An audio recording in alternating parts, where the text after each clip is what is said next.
Hello,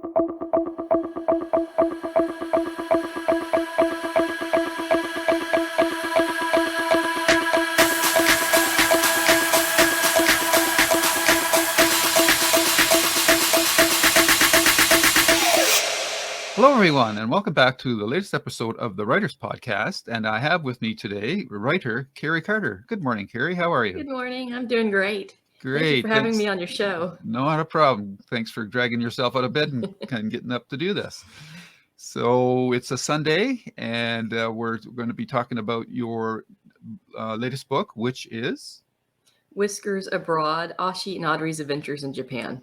Okay, and we'll get into what that all is all about. But before we do that, I'd like to find out a little bit about you. So, Carrie, this is your life. Tell us all about yourself. Well, right now I just came out, launched my first book. And so I'm all trying to get it out there, make people aware of it. I do work a normal, regular day job like most people. It's nothing exciting. Let me just tell you that. All right. And I play in an 80s cover band. A couple times a month, 2-3 times a month. What songs do you cover? Oh, we cover all like the popular stuff and then a few kind of outliers. You know, Madonna and Van Halen and Michael Jackson, all that good stuff. Oh, wow. Some Cars. And what? Oh, the Cars too. Oh, cool. So, and what are you in the band? I am actually the band leader because I started the band. Okay. Way back when. All right. When we were all a lot younger and skinnier. and what do you do musically in the group? I play the keyboards and I sing backups and I provide goofy dancing or whatever you want to call it. I just dance, but my dancing style is a little on the goofy side. So it's not sexy. Let's put it that way. Well, we'll leave that up to the viewers to decide. All right. So let's talk a little bit then about your background in terms of writing. So how did we get from your earlier days to writing a book? Were you always interested in writing? Were you a reader? Yes. As a kid, I was interested in stories and would read books. And, you know, it was one thing that my mom would always buy me if I asked was a book. Okay. Cool. And she also took me to the library. So it could let me check out 7 books at a time. I could keep them for 2 weeks. I was constantly going to the library and just reading all the time. Okay. And what genres did you like? As a kid, I really liked Ramona Quimby. Okay. And not familiar. I'm like, Beverly Cleary. Okay. It's a fellow girl and she just gets into trouble and she just acts like a normal kid. But as a kid, you can relate to it, you know. And I like the Trixie Belden mystery series, Nancy Drew. Okay. You know, and just anything she brought home, I would read it. You know? And as you got older? And as I got older, for a while, I switched more to like romance novels. Yeah, not the best quality sometimes, but it was always entertaining. And then it's kind of, I like just stories now about everyday, regular people, you know, rumbling through their life, figuring it out. Any particular genre? Or just a slice of life kind of stuff? Or slice of life. I guess they call it, some of it might be like summer reads or I don't know what they're calling it now. But I'm like, I'll read just about anything, you know. Right now I'm reading a cozy novel because I've never really read any before. And my coworker wrote the book. I was like, all right, I'm on it. I'm reading it and I'll write a review. And it's really well written and it's really good. Cool. Yeah. Any favorite writers today? You know, I know she hasn't written anything in a long time, but I've always been a huge fan of Amy Tan. Okay. Like her writing style, her word choices. And sometimes I've reread some of her novels just to kind of study how she put it all together. Right. Very cool. Yeah. The only reason I know that name is because I'm a big Stephen King fan, and I know that she played in a group with him, the Rock Right. I forgot about that. So you have a connection with them kind of in that way. So that's kind of cool. Now, in terms of actually getting down and writing something, does your educational background help you in that endeavor? Or like when did you start writing fiction or nonfiction as something more serious than a hobby? Okay, something more serious, probably. Well, after college, I wrote some screenplays. Oh, okay. You know, because I did film production at UT, and I did take a screenwriting class there. Okay. UT is University of Oh yeah, sorry. Texas. So yeah, University of Texas at See, Austin. I'm up in Canada. UT means University of Toronto. So. Yeah. Sorry about that. No, that's a big school here in Texas. It's like Okay. 55,000 undergraduate students, so it's massive. Mm. So I went there, and when I got out, I wrote a screenplay. Actually, I think I wrote 1.5, and Okay. nothing happened with them, and they were pretty bad. And then And what were they about? one of them was actually about some scientists on a moon base, and they're watching kids down on Earth. I don't know why they're watching kids down on Earth. And there's a teenager feeling like they're being watched, and they're talking about it, and they're like dreaming about the moon base, and so it's all intertwined, and it didn't get very far. Okay. And screenplay writing is quite a bit different than novel writing. So how did you transition from that one form to the other like that? Well, I've always kind of gone back and forth. Okay. Like right out of college, I wrote a novel that again was probably really bad. I don't know why I lost it. I wish I had a copy of it so I could see how much I've grown as a writer. Right, for sure. And then I just kind of went back and forth because I like both. And then I took a screenwriting class in Houston with a guy who teaches, and he's actually a professional screenwriter. He's had several movies made that have not only been bought, but gone into production. Okay. So, and he kind of reinforced what I already knew from the other class. And then it just reinforced story structure, which can cross over to novels. It can cross over to just anything if you're telling a story, you know, and it's the same structure when you stop and think about it. I'm like, the Greeks used it, and it's because and we're using it because it works, you know. Right. Yep, for sure. Okay, so you've got some educational background. You've obviously have a creative tendencies, as you mentioned with your 80s cover band, and you wrote a couple of screenplays. So now we're getting up to the point where you're actually writing your first novel. And how did that come about for you? Well, actually, I've worked a lot of different jobs and different career paths, and none of them were really a good fit, to put it mildly. And some of them were just flat out horrible, you know. Okay. I worked a job once where we had to put cover sheets on our cover sheets. Oh. So okay. Yeah. That's not very creative. Yeah. It's a minor thing, but it really kind of like embodies the whole attitude of that place. Right. So every year I'd send out a list to my friends and my sister of things I like. And then I'd be like, come up with a career or a job for me. Oh, and it can't involve going back to school because I just don't want to do that. And it's too expensive.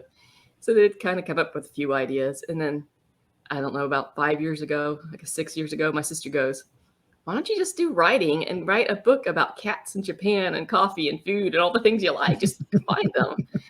And I was like, why did I not think of that? That's so obvious. Okay. That's how it got started. Oh, okay. So then is your book sort of autobiographical then, or is it? It's fiction, right? You know, because you know you got a cat that types and travels around. Okay. But Audrey, one of the main characters, and I have a lot in common.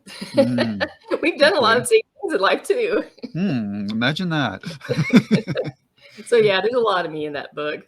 Okay, and what is the book about? It is about, well, I've mentioned Audrey and her cat Ashi. They travel to Japan, and it's about their adventures as they go through the country. And it's told as like a diary, her version and his version. And then throughout the book, it's also like travel guide tips. It can act actually as a travel guide. Okay. All the places in there are real. It's got, you know, links to how to make it happen. If you read something in the book and you're like, I really want to do that. I want to do the tuna ticket. And it tells you how to do it, how to make it happen.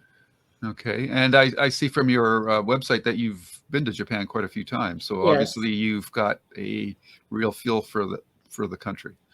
You know, I think so. And then I think I don't. You know, it's like you never really know a country unless you live in it. Right. Or at least speak the language fluently. Right. You know, my Japanese is I can order food. I can understand little sentences here and there, but I can't seem to get past a certain point. And I've been studying for like 9 years, and it's always, I get stuck, and then it's like, well, and then I get frustrated, give up, and then start all over again.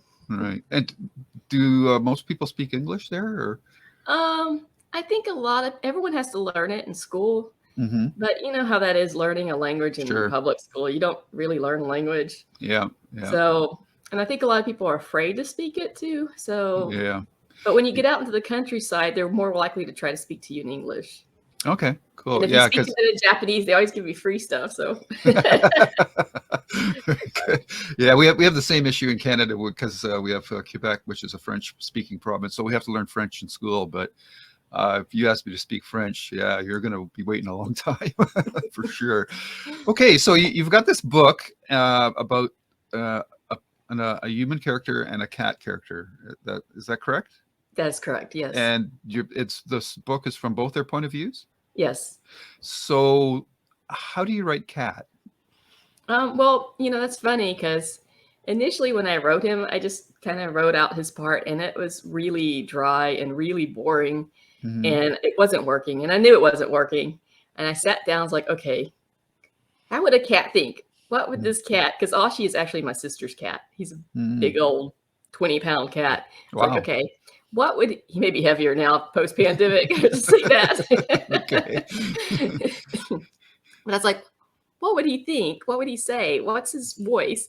Mm-hmm. And then he started coming alive. It became a lot easier when I actually thought about this particular cat talking. Mm-hmm. So then I found the cat voice.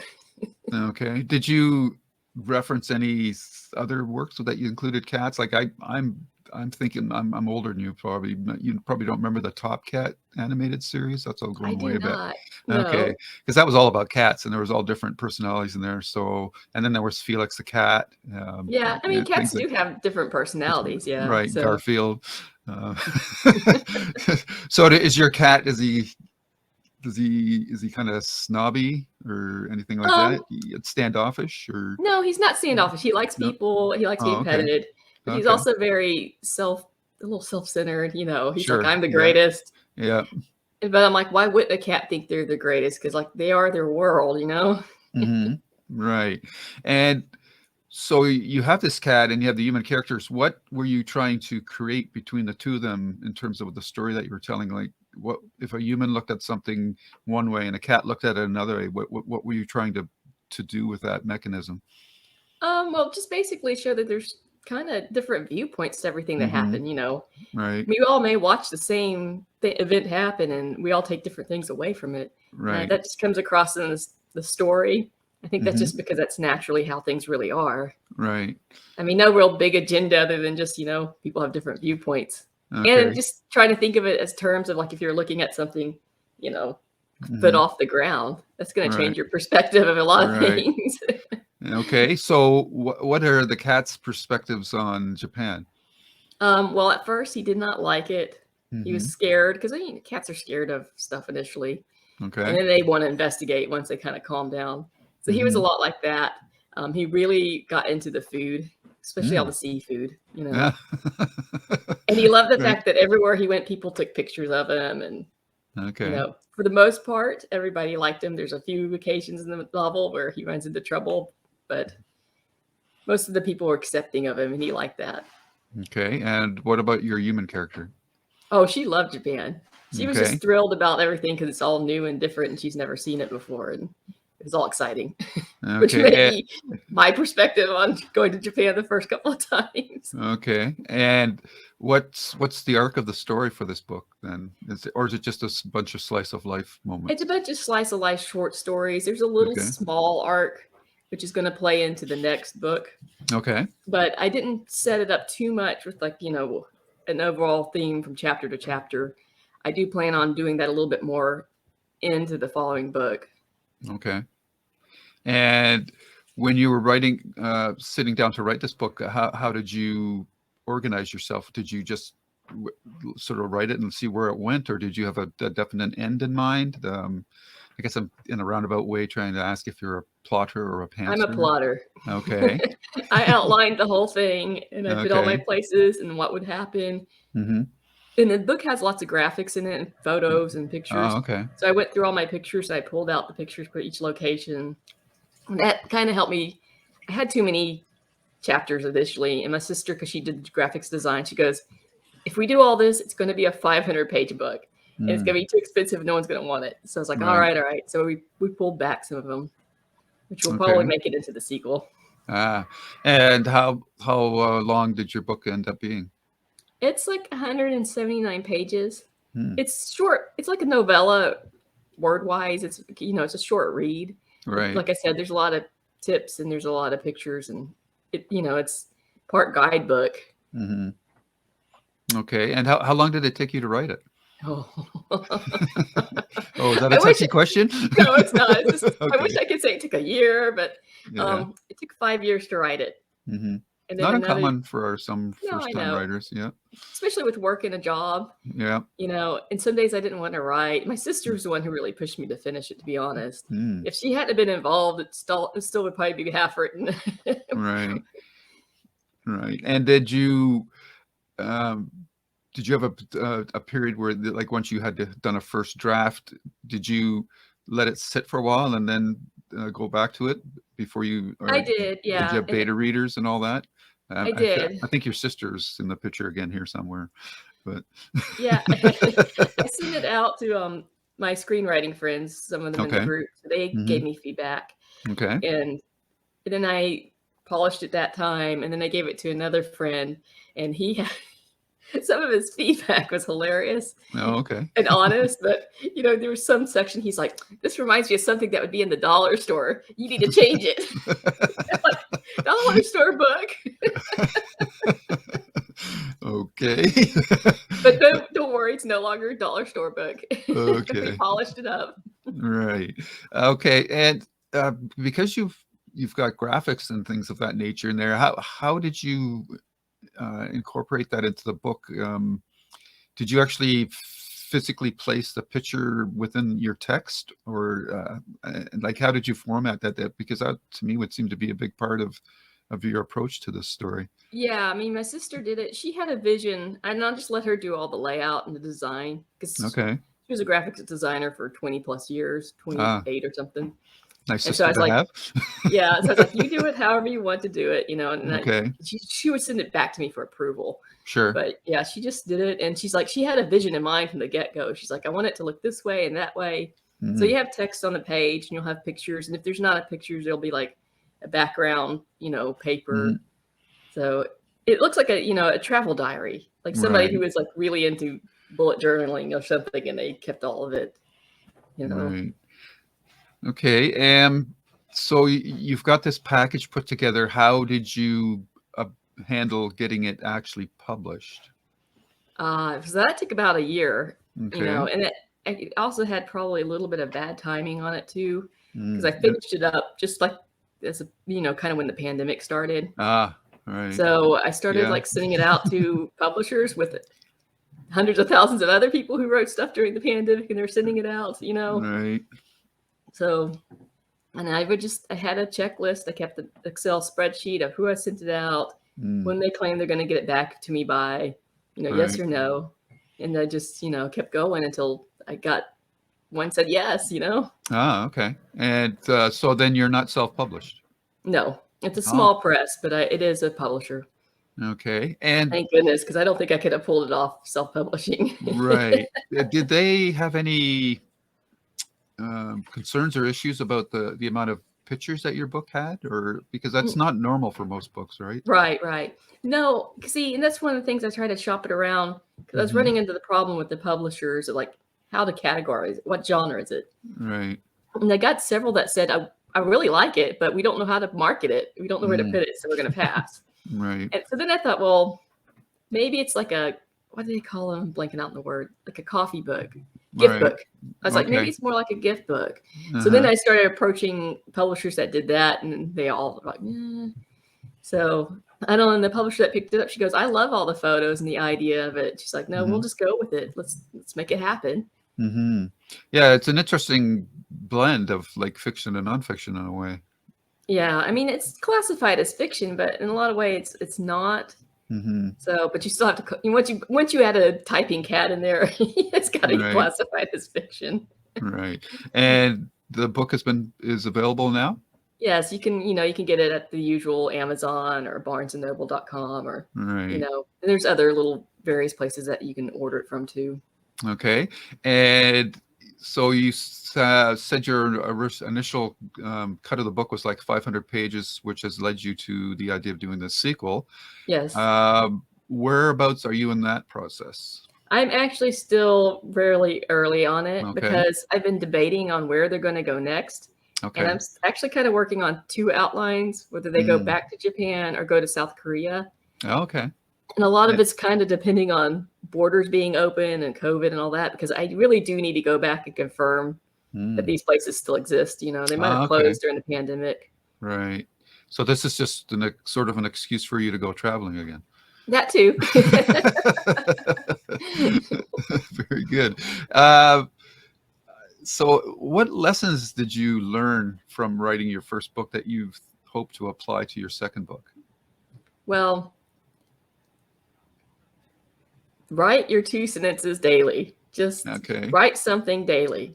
And it doesn't have to be a lot, and it doesn't have to be good.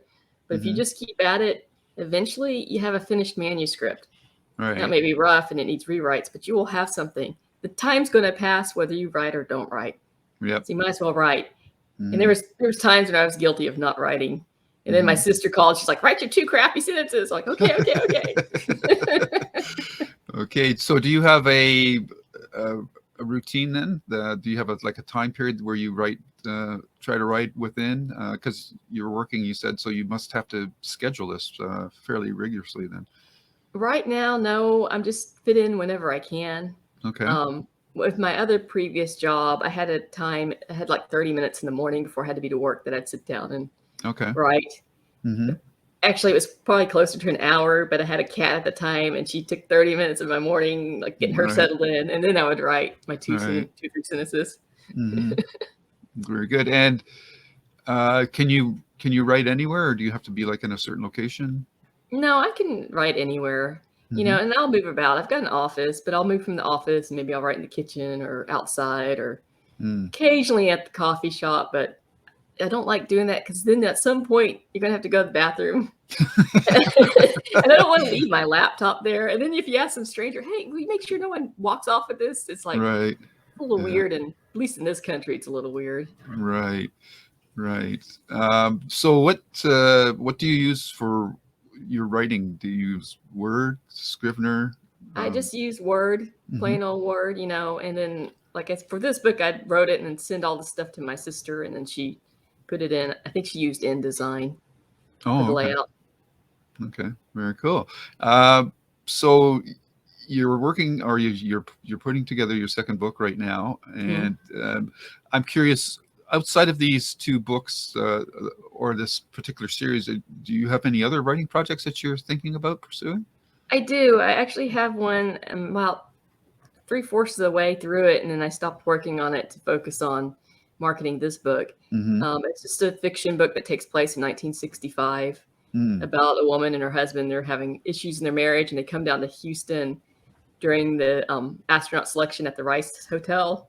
Okay. And she's in love with all things NASA, all things, you know, astronauts. And so then she has an affair with an astronaut to get even with her husband. So that's what that's the story's about. And then she has the affair, so that's not like a reveal or anything. Right. Okay. Really different story than what I did in this. Okay. Well, I wish you luck with that. I'm curious now, you mentioned that the second book, there's something that you had in the first book that sets up an arc. Is that too spoilery for you to talk right now? Or? I don't want to. It's a little bit of a spoiler. Okay. So, I mean, nothing major, but it is a little bit of a spoiler. So I'll leave that. You'll have to read the second book. Although once you finish the end of the first book, you're going to figure out what it is. Okay. The first book, does it stand on its own, or it doesn't have a cliffhanger or anything? No? Okay. No, it's just, they go back to Houston. Okay. Right. And are they glad to be home, or? No, they'd rather keep staying on vacation. Oh, okay. All right. Well, I think that's all the questions I had for you, Carrie. Is there anything that hasn't come up that you would like to mention at this time? Do you have a website? Oh, I do. Yes, I do have a website. It's carriecarterwrites.com. Okay. Which is CARRIE, and writes like writing letters. Right. And I also have a Facebook page of the same name, Carrie Carter Writes. Very good. And they can go to that site and see find out more info about your book and all the other stuff that you're working on? Yes. Okay, very good. Well, I want to thank you for your time. I wish you all the success with your current book and the next one that you're working on. And when you get that one out, we'll have to have you back on to find out what's happening with the cat. Sounds good. All right. Well, you enjoy the rest of your weekend. All right. Thank you. All right. Take care. Bye-bye.